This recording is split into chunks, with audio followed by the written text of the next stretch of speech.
अस्सलामु अलैकुम नाजरीन। मेरा दिल बार बार मुझे हीफा की तरफ जाने से मना कर रहा था। एक बार अपने दिल की आवाज़ पर लब्बैक करने और उबात ही सुनोमाश को छोड़कर फरार हो जाने का ख्याल भी आया, मगर फिर यह सोचकर चुप हो गया कि सहरा बड़ा वसी और ख़तरनाक है। मुझे इसका तजर्बा नहीं था। कहीं भटक गया तो फिर कभी अपनी मंजिल पर नहीं पहुंच सकूंगा। रुबात एक छोटा सा शहर था। आबादी काफ़ी घनी थी। मकानों के ऊपर मकान चढ़े हुए थे। शहर के बाहर लूचे और नाशपाती के बाग भी थे। दुकानों पर अमरीकी सामान भरा पड़ा था। पुलिस के सिपाही भी कहीं घूमते फिरते नजर आए। उन्हें देखकर मैं चेहरा दूसरी तरफ कर लेता। ओताश ने हमें एक झुके हुए महराबी दरवाजे वाली पुरानी सराय में जा उतारा। नौमाश ने कहा कि यहाँ कोई होटल नहीं है। ओताश बोला, क्यों नहीं? ऊँटनी हमने वहीं सिराय में ही छोड़ दिया और एक होटल में आ गया। मामूली सा 2 मंजिला होटल था। ओताश को हमने थोड़ा बहुत इनाम देकर रुखसत कर दिया था। होटल का मालिक गंजा सुर्ख सफ़ेद उधेड़ उमर यहूदी था।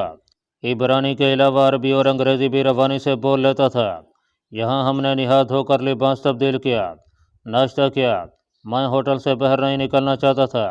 नौमाश इसरार कर रही थी कि मैं खुद जाकर पता करूँ कि यहाँ से बसें किस किस वक्त हिफा की तरफ रवाना होती हैं।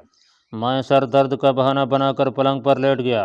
नौमाश ने कहवा मंगवा लिया, फिर खुद ही बसों का शेड्यूल मालूम करने चली गई। उसके जाने के बाद मैंने दरवाज़ा अंदर से बंद कर लिया और कमरे की खिड़की का पर्दा हटाकर बाजार में देखने लगा। बाजार में यहूदी आ जा रहे थे। कोई खच्चर पर सवार था। नौजवान मोटरसाइकिलों पर शोर मचाते गुजर जाते। औरतों ने नेकरें, जीन्स और पुराना लिबास भी जेब तन कर रखा था। लड़कियों के बाल गहरे सुनहरे थे। दुकानों पर ग्राहकों की भीड़ थी। एक पुलिस कांस्टेबल नीली वर्दी में दुकानों पर खड़े ग्राहकों को घूरता चला रहा था। मैंने जल्दी से पर्दा गिरा दिया और पीछे हट आया। फिर पर्दे का एक तरफ से कोना उठाकर मैंने नीचे देखा। कांस्टेबल दूसरे बाजार में घूम गया था। यहाँ ज़्यादा देर रहना ठीक नहीं था, मगर मैं तो आगे मज़ीद ख़तरे की तरफ जाने वाला था। हीफा में तो फ़ौज भी होगी और इंटेलिजेंस के शकरे भी घूम रहे होंगे। उनकी अकाबी नज़रों से बच निकलना तकरीबन नामुमकिन बात थी। इसराइली इंटेलिजेंस का शुमार दुनिया की बेहतरीन इंटेलिजेंस में होता है। कहीं यह यहूदी औरत नुमाश मुझे मरवा न दे। मैं बेचैनी से कमरे में टहलने लगा, फिर पलंग पर बैठ गया। कुछ समझ में न आता था कि यहाँ से अगर फरार भी इख्तियार करूँ तो किधर जाऊँगा। मैं इसी उधेड़ बन में था कि नुमाश वापस आ गया। उसने कंधों पर पुरानी इसराइली औरतों की तरह शाल डाल रखी थी। उसने बताया कि रुबात से दिन में सिर्फ 2 बसें हसबान की तरफ जाती हैं। हसबान से आगे हीफा वाली बस मिल जाएगी। एक बस सुबह मुआथेरे निकल जाती है और दूसरी बस शाम हो जाने के बाद रवाना होती है। मैंने शाम वाली बस को तरजीह दी। मकसद ये था कि अंधेरे में सफ़र करूँ और सुबह होने से पहले हसबान जा पहुँचूँ। दोपहर को हमने कमरे में ही खाना खाया। नौमाश रात को बस के टिकट लेने चल दिया और मैं पलंग पर लेट गया। सोचने लगा कि कहीं हीफा में मेरी बदकिस्मती मेरा इंतज़ार तो नहीं कर रही है। ये सोच कर ही मेरे रोंगटे खड़े हो जाते कि अब अगर मैं पकड़ा गया तो इसराइली इंटेलिजेंस मेरा क्या हशर करेगी। मेरा जहन तेज़ी से एक मंसूबे पर गौर करने लगा। ये ख्याल एक मंसूबे की शक्ल में मेरे जहन में आया था। अगर मैं हीफा पहुंचने के बाद नुमाश को छोड़ दूं तो किसी माहीगीरों की बस्ती में जाकर वहाँ स्मगलरों की मदद से समंदर पार करके कब्रस पहुंचने की कोशिश कर सकता हूँ। मेरे पास कुछ डॉलर थे। $200 में नुमाश से किसी बहाने ईंट सकता था। यह स्कीम मुझे बहुत मुनासिब मालूम हुई। इस तरह मैं किसी हद तक अपनी जान बचा सकता था। सबसे पहले मुझे हीफा में नुमाश की सहेली के यहाँ जाकर उसके खामंद के तर्ज अमल और रद्द अमल का मुशाहिदा करना होगा। हो सकता है कि उसे मेरे बारे में कुछ भी इल्म ना हो। शाम होते ही हम होटल से निकलकर बस अड्डे की तरफ रवाना हो गया। नुमाश ने ऊँटनी को वहीं औने पौने बेच दिया था। बस अच्छी हालत में थी, तकरीबन मुसाफिरों से भरी हुई थी। हम भी उसमें घुसकर बैठ गए। मैंने नीली चादर से अपना निसफ चेहरा ढांप रखा था। जितनी देर बस खड़ी रही मैं बेचैन ही रहा। खुदा खुदा करके बस के ड्राइवर ने इंजन स्टार्ट किया और उसे अड्डे से निकाल कर बाहर ले गया। बाहर निकलते ही एक पुलिस के सिपाही ने हाथ देकर बस को रोका और बस की अगली सीट पर ड्राइवर के साथ बैठ गया। मेरे जिस्म में एक सर्दी की लहर दौड़ गई। जहन में तरह तरह के वहम आने लगे। कहीं यह सिपाही मेरी वजह से तो यहाँ नहीं आया, कहीं इसने मुझे पहचान तो नहीं लिया। आखिर थाने में भी मेरी तस्वीर पहुँच चुकी होगी। नौमाश ने अड्डे पर से नाशपातियों की छोटी सी टोकरी खरीद ली थी। جو اس کی جھولی میں پڑی تھی۔ اس نے ایک ناشپاتی رومال سے صاف کر کے مجھے دیا اور ایک خود کھانے لگی۔ جس وقت اس نے میری طرف متوجہ ہو کر پوچھا کہ ناشپاتی میٹھی تو ہے، اس وقت ناشپاتی میرے ہاتھ میں ہی تھی اور میں کونکیوں سے اگلی سیٹ پر بیٹھے یہودی کانسٹیبل کو دیکھ رہا تھا۔ کیا سوچ رہے ہو اشکول؟ میں چونک سا گیا اور ناشپاتی کھانی شروع کر دیا۔ میری ساری توجہ کانسٹیبل کی طرف تھی۔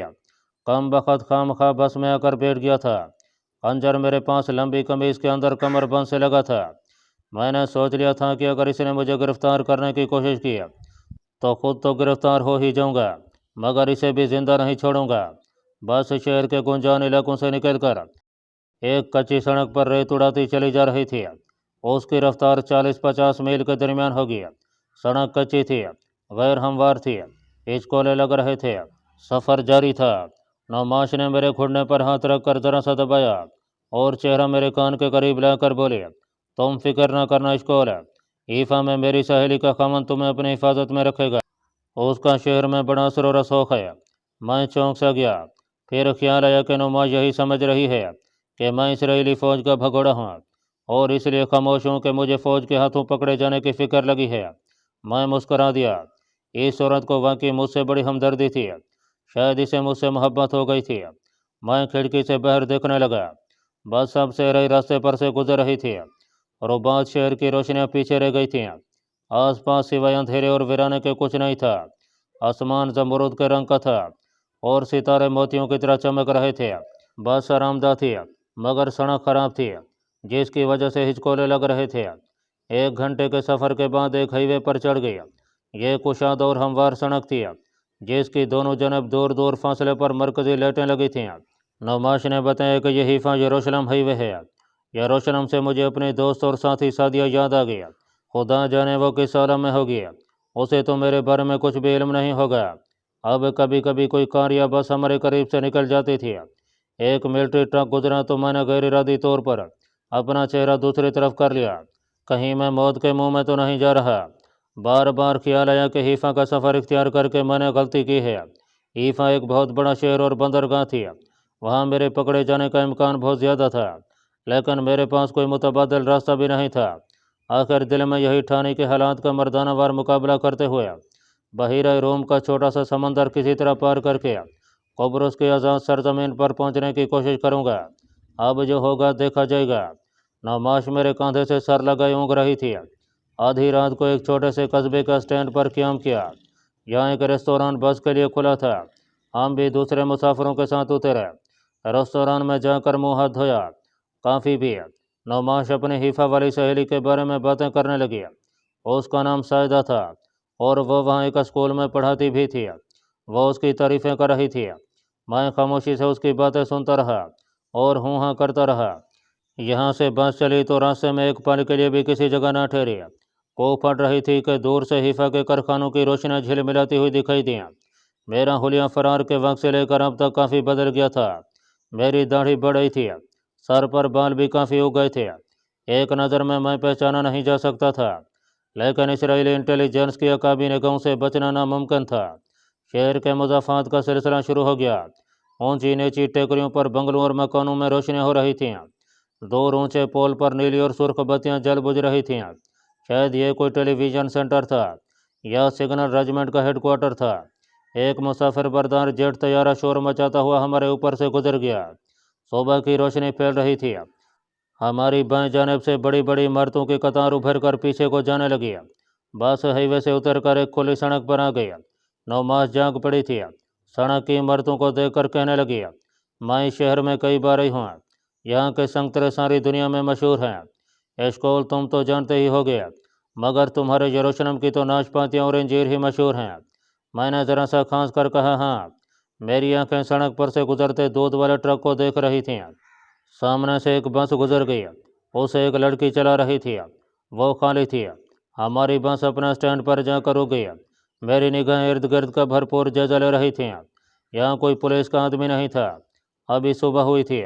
عورتیں اور مرد لنچ باکس ہاتھوں میں لیے سامنے والے فٹ پاتھ پر قطار بنائے کھڑے بس کا انتظار کر رہے تھے۔ نعماش نے خالی ٹیکسی کو ہاتھ کے اشارے سے روکا۔ ہم اس میں داخل ہو گئے۔ نعماش نے اسے کسی علاقے کا نام لے کر کہا کہ ادھر چلو۔ मुझे अब उस इलाके का नाम याद नहीं रहा। टैक्सी शहर की कुशादा सड़कों पर से गुजरने लगी। वाकई हीफा एक जदीद और साफ सुथरा शहर था। मैं शहर को पहली बार देख रहा था। जो जो दिन निकल रहा था, सड़कों पर ट्रैफिक बढ़ने लगा था। मैंने नुमाज से पूछा कि वो मुझे अपनी सहेली और उसके खामन से किस हैसियत से मुतारफ़ करेगी। नुमाश ने मेरा हाथ दबाते हुए कहा, वो मेरे बारे में सब कुछ जानते हैं। उन्हें मालूम है कि मैं अपने खामन से अलहदा होना चाहती हूँ और उसे पसंद नहीं करती। मैं उन्हें चाहे कुछ कह दूँ, वो परवाह नहीं करेंगे। टैक्सी एक नशेब उतर कर ऐसी आबादी में दाखिल हो गई जहाँ छोटे छोटे बंगले एक दूसरे के साथ साथ बने हुए थे। हर बंगले के सामने छोटा सा बगीचा था जिसमें जैतून के दरख्त उगे थे। टैक्सी एक छोटे से बंगले के दरवाजे पर रुक गई। नौमाश ने टैक्सी का किराया अदा किया। टैक्सी चली गई तो नौमाश ने घंटी का बटन दबा दिया। वो मेरी तरफ देखकर मुस्करा रही थी। तुम मेरी सहेली सैदा को देखोगे तो बड़े खुश हो गए। मैं उस वक्त नौमाश की सहेली की बजाय उसके खामन के बारे में सोच रहा था जिसके नाम की तख्ती बहर लगी थी, कमांडर एस के हुबाश। दिल में तरह तरह के वसवसे पैदा हो रहे थे। अगर बहरिया के पास मेरी तस्वीर भी पहुंची होगी तो वो नेवी इंटेलिजेंस वालों तक गई होगी। हो सकता है ये शख्स मेरे बारे में कुछ न जानता हो, लेकिन इसमें कोई शक नहीं था कि मैं एक ऐसे पिंजरे में दाखिल हो रहा था जहां मेरा ज़रा सा बेहतियाती से उठा हुआ कदम मुझे फंदे में फंसा सकता था। एक नौकरानी ने दरवाज़ा खोला। वो नमाज को देखकर खुश हुई और खुश आमदीद कहते हुए दरवाजे से पीछे हट गई। सायदा कहाँ है? कहती हुई नमाज मुझे साथ लेकर ड्राइंग रूम में दाखिल हो गई। मुख्तसर सा ड्राइंग रूम सलीके से सजा था। सायदा दूसरे कमरे से आई और नमाज से लिपट गई। वो नमाशी की उम्र की एक गोरी चिट्टी नाजुक नकोश वाली यहूदी औरत थी। मेरी तरफ बड़ी बड़ी सी आंखें घुमाकर तकने लगी। नमाश ने बड़ी बेबाकी से मेरा हाथ थाम लिया और बोली, ये इश्कोल है, यरूशलेम में इसका अपना कारोबार है। मैंने अजान को छोड़कर इससे शादी कर ली है। मैं नमाज के साथ ही सोफे पर बैठ गया। उसी वक्त नाश्ता लगा दिया गया। नमाश ने अपनी सहेली के खामद हुबाश के बारे में पूछा तो साइदा ने कहा कि वो रात की ड्यूटी पर है, बस आने ही वाला होगा। मैं थोड़ा सा मुतमईन हो गया। मेरे इम्तिहान का वक्त थोड़ी देर के लिए टल गया था। नाश्ते से पहले हमने गुस्ल किया, कपड़े तब्दील किए। मैंने लंबा कुर्ता ही पहना, पतलून नहीं पहनना चाहता था। उसमें मैं आसानी से पहचाना जा सकता था। नाश्ते पर सैदा मुझसे यरूशलेम के बारे में बातें करने लगी। जितना मैं यरूशलेम को जानता था उसके मुताबिक गुफ्तगू करता रहा। नमाश ने कहा, सैदा हम हनीमून मनाने कुब्रुस जा रहे हैं, क्या ख्याल है? अच्छा रहेगा, सैदा बोली। कुब्रुस में सियासी हालात अच्छे नहीं हैं। मेरी मानो तो इटली चली जाओ, वहाँ आजकल मौसम भी खुशगवार है। नौमाश मुस्करा कर बोली, इटली तो मुझे बहुत पसंद है। क्यों इश्कोल? इटली का जजीरा कैसा रहेगा? मैंने काफ़ी का तना घोड़ निकला और बोला, मुनासिब ख्याल है। बाहर एक जीप के रुकने की आवाज़ आई। मेरा दिल एक बार ज़ोर से धड़का। सैदा कुर्सी से उठते हुए बोली, हुबाश आ गया है। उसने दरवाज़ा खोला तो एक ऊंचा लंबा पुख्ता उम्र का आदमी नेवी की वर्दी में हाथ में टोपी थामे अंदर दाखिल हुआ। उसका सर दरमियान से गंजा था। उसने नुमाश को देखा, टोपी सोफे पर फेंक कर बाहें फैलाई उसकी तरफ बढ़ा। नुमाश वाटे सर पर तुम कब आई? फिर मेरी तरफ देखकर जरा सा ठुठका। नुमाश, क्या तुम इनसे मेरा तारुफ नहीं करोगी? साइदा ने हंसकर कहा, ये इश्कोल हैं, यरूशलेम के बिजनेसमैन हैं। नुमाश ने अजान से तलाक लेकर इससे शादी कर ली है। हुबाश ने बड़ी गर्मजोशी के साथ मुझसे मुसाफा किया और सैदा को मेरी खातिर मदानत की हिदायत देकर वर्दी बदलने के लिए दूसरे कमरे में चला गया। मैं अगरचे इस दौरान हुबाश से नजरें चुराता रहा था, ताहम उसे अपने रवैये से किसी किस्म का शुबा होने का भी मौका नहीं दिया था। इंतहाई चालाकी से मुस्कुराता भी रहा था। हुबाश के चेहरे के बारीक से बारीक तसर को पढ़ने की कोशिश भी करता रहा था। मैंने यही अंदाज़ा लगाया कि इसको मेरे बारे में कुछ इल्म नहीं है। यह बात मेरे लिए खुश आइंदा थी और मैं वहाँ से कुब्रुस या इटली की जानिब फरार का मंसूबा बड़े इत्मीनान से बैठकर बना सकता था। मेरा प्रोग्राम यह था कि इस शहर के समंदर के किनारे दूर मलाहों की किसी भी बस्ती में निकलकर उनसे घुल मिलकर ये खोज लगाने की कोशिश करूँगा कि वो कुब्रुस या इटली की तरफ मुझे ले जा सकते हैं कि नहीं। यहाँ से मुसाफिर बरदार समुद्री जहाज़ भी कुब्रुस और इटली को जाते थे, लेकिन उस पर सफ़र करने के लिए शनाख्ती कार्ड का होना ज़रूरी था, जो मेरे पास नहीं था। वैसे भी बंदरगाह पर मुझे पकड़े जाने और पहचान लिए जाने के इम्कानात बहुत कवी थे। कपड़े बदलने के बाद हुबाश ने नाश्ता किया। उस वक्त हम सोफे पर बैठे थे। मैं इब्रानी ज़बान का अखबार पढ़ रहा था। सैयद और नुमाश आपस में घुल मिलकर बातें कर रहे थे। उबास नाश्ते की टेबल पर बैठा टोस्ट पर मक्खन की पतली सी तेज जमा रहा था। टोस्ट प्लेट में रखकर उसने कॉफ़ी की प्याली उठा ली और मेरे सामने वाले सोफे पर आकर बैठ गया। इश्कोल, तुम तो अभी नौजवान हो, मुस्तकबिल तुम्हारे सामने है। मेरी तरफ से शादी की मुबारकबाद कबूल करो। मैंने शुक्रिया अदा किया और अखबार पर नज़रें जमा दी। उबाश काफ़ी पी रहा था। मुझे लगा कि वो मेरी तरफ घूर रहा है। यह मेरा वहम भी हो सकता था। मैंने अखबार एक तरफ रखने के बहाने आंखें उठाकर उसे देखा। वो वाकई मुझे तक रहा था। उबाश मुस्कराने लगा और बोला, यरूशलेम में तुम्हारी फर्नीचर का बिजनेस है क्या? सैयदा यही बता रही थी। उबाश ने कॉफ़ी की प्याली सेट टेबल पर रख दी और जेब से सिगरेट का पैकेट निकाल कर मुझे पेश किया। शुक्रिया, मैं सिगरेट नहीं पीता। उसने सिगरेट सुलगाया। मैंने उसे नॉर्मल अंदाज में बताया कि मेरा बिजनेस ज़्यादा बड़ा नहीं है, मैं उसे फैलाने का प्रोग्राम बना रहा हूँ। उबाश ने नाक से धुआं निकालते हुए हंसकर कहा, शादी हो गई है, अब तो कारोबार फैलाना ही होगा। नौमाश बोली, मैं भी तो स्कूल की मदद करती हूँ। अजान ने तो मेरे टैलेंट को पहचाना ही नहीं। उबाश सिगरेट के कश लगा रहा था। मैंने महसूस किया कि जब मैं दूसरी तरफ देख रहा होता हूँ तो उसकी नज़रें मुझ पर जमी होती हैं। कहीं इस कम बखत ने मुझे पहचान तो नहीं लिया। अगर यह दुरुस्त था तो बड़ी ख़तरनाक बात थी। मैं इसकी तस्दीक भी नहीं कर सकता था, लेकिन मैं होशियार हो गया था। इतनी आसानी से मैं इनकी गिरफ्त में आने वाला नहीं था। ताहम फंदा अचानक मेरी गर्दन में पड़ सकता था। सिगरेट स्ट्रे में बुझाकर हुबाश अंगड़ी लेकर उठा और बोला, मैं तो सोने जा रहा हूँ। और हाँ सैदा, मेहमानों के लिए फूड स्टोर से अभी गोश्त मंगवा लो।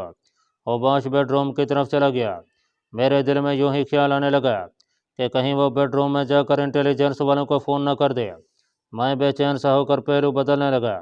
नौमाश ने बड़ी मोहब्बत से मेरा बाजू थाम कर कहा, थक गए हो तो थोड़ी देर के लिए आराम कर लो। सायदा बोली, मैंने तुम्हारे लिए बेडरूम साफ करवा दिया है, तुम दोनों जाकर कुछ देर आराम क्यों नहीं कर लेते? सफ़र के थके हुए हो गए। नौमाश ने मुझे सांस लिया और ड्राइंग रूम के दूसरे दरवाजे से निकलकर एक बेडरूम में आ गई। मैंने कमरे में आते ही कहा, तुमने मुझे पहले क्यों नहीं बताया कि तुम यहाँ मुझे अपना खामन ज़ाहिर करने वाली हो? नौमाश शरारत में नज़रों से तक रही थी। कहने लगी, मैं तुम्हें सरप्राइज़ देना चाहती थी। बेडरूम भी सलीके से सजाया गया था। सजावट सादा थी मगर बड़ी बाज़ोक और सलीकामंद थी। लोहे का एक डबल बेड वास्तव में बिछा था, जिस पर कंबल और रेशमी चादर बिछी थी। दोनों कोनों पर साइड मेज़ें और टेबल लैंप थे। बाथरूम भी साथ ही था। मेज़ पर थर्मास और 2 गिलास पड़े थे। मशरूब की बोतल भी थी। अंगूर का मशरूब इन लोगों का कौमी मशरूब था। नौमाश ने मेरे लिए मशरूब का गिलास बनाना चाहा, मगर मैंने सर दर्द का बहाना बनाकर उसे मना कर दिया। वो ताज्जुब से बोली, तुम कैसे यहूदी हो कि कौमी मशरूब भी नहीं पीते? अरे ये तो तुम्हारे सर दर्द के लिए अक्सीर है। मैंने कहा, इस वक्त दिल नहीं चाहता, फिर कभी सही। नौमाश बिल्कुल बीवियों वाली हरकतें करने लगी। मेरी पोजीशन अजीबो गरीब हो गई। कुछ समझ में नहीं आ रहा था कि मेरा जहन हुबाश की मैनीखेज निगाहों के बारे में बहुत हद तक परेशान था। नौमाश ने कहा, यहाँ से हम समुद्री जहाज़ में 2 सीटें बुक करेंगे और बहिरे रूम की सैर करते जजीरा कापरी जा उतरेंगे।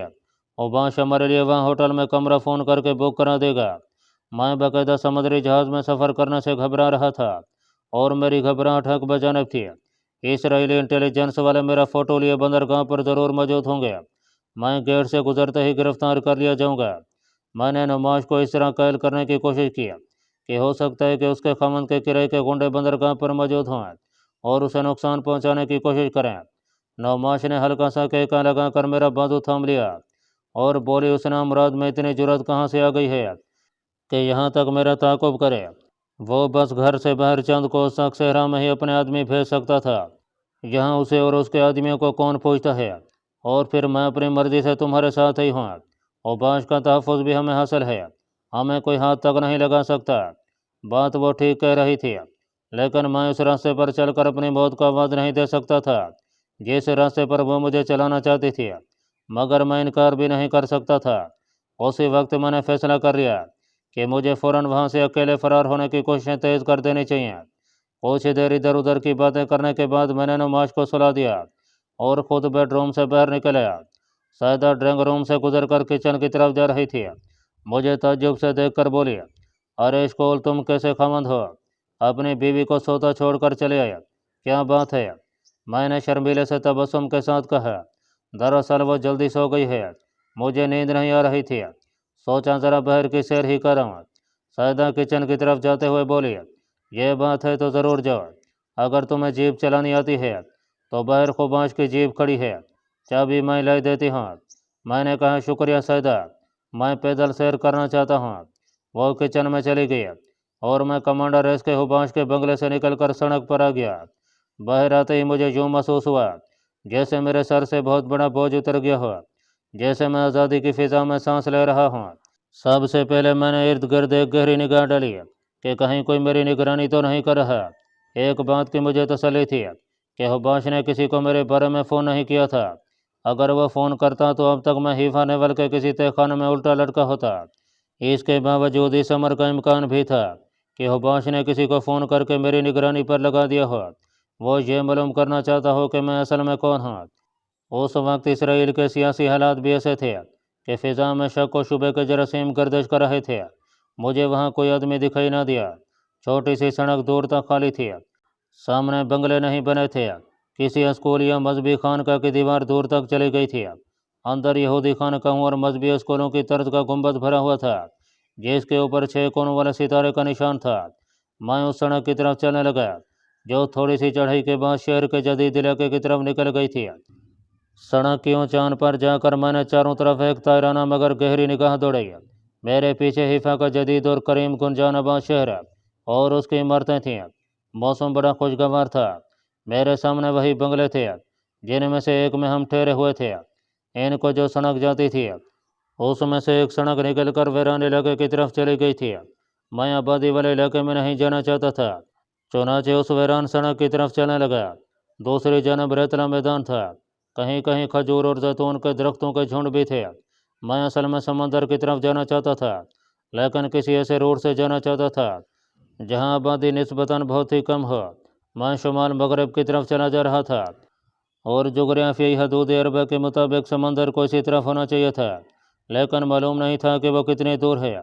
ईफा बहुत वसी शहर था, इजाफी बस्तियाँ दूर दूर तक फैली हुई थीं। कुछ दूर तक चलने के बाद रेतला मैदान ख़त्म हो गया और उसकी जगह अंगूर और आलूचे का बाग आ गया। यहाँ कुछ मजदूर काम कर रहे थे। मैं यहाँ से भी गुजर गया। धूप में मुसलसल चलने से मुझे गर्मी लगने लगी थी। मैंने एहतियातन अपना चेहरा ढांपने के लिए नीला रुमाल सर पर डाल रखा था। बाग के आगे एक कुशादा नाला आ गया। उस नाले के बीच में एक नाले की शक्ल में गंदा पानी बह रहा था। दूर कोई कारखाना था जिसकी दीवार के पैप से निस्वारी रंग का पानी नाले में गिर रहा था। यहाँ तेजाब की बू फैली हुई थी, शायद ये कोई खाद का कारखाना था। नाले की तरफ कारखाने की दीवार का पिछवाड़ा था। आसमान पर शहरी हवाबाजी का एक छोटा नीले रंग का तैयारा उड़ रहा था। फिर मैंने दूर एक जंबो जेट को नीचे उतरते देखा। मालूम हुआ कि इस तरफ हिफा का एयरपोर्ट था। एक किसान गड्ढे पर सूखी लकड़ियां लादे मेरे करीब से गुजर गया। उसने मेरी तरफ देखने की जहमत भी गवारा ना किया। अब धूप में शिद्दत आ रही थी। चौड़े गंदे नाले का पुल आ गया। मैं यहाँ से वापस मुड़ गया। यूँ चलते रहना मुनासिब ना था। मुझे समंदर के बारे में मालूमात शायद से किसी तौर पर हासिल करना होगी। इस तरह चलना फिरना मुझे किसी मुश्किल में मुब्तला कर सकता था।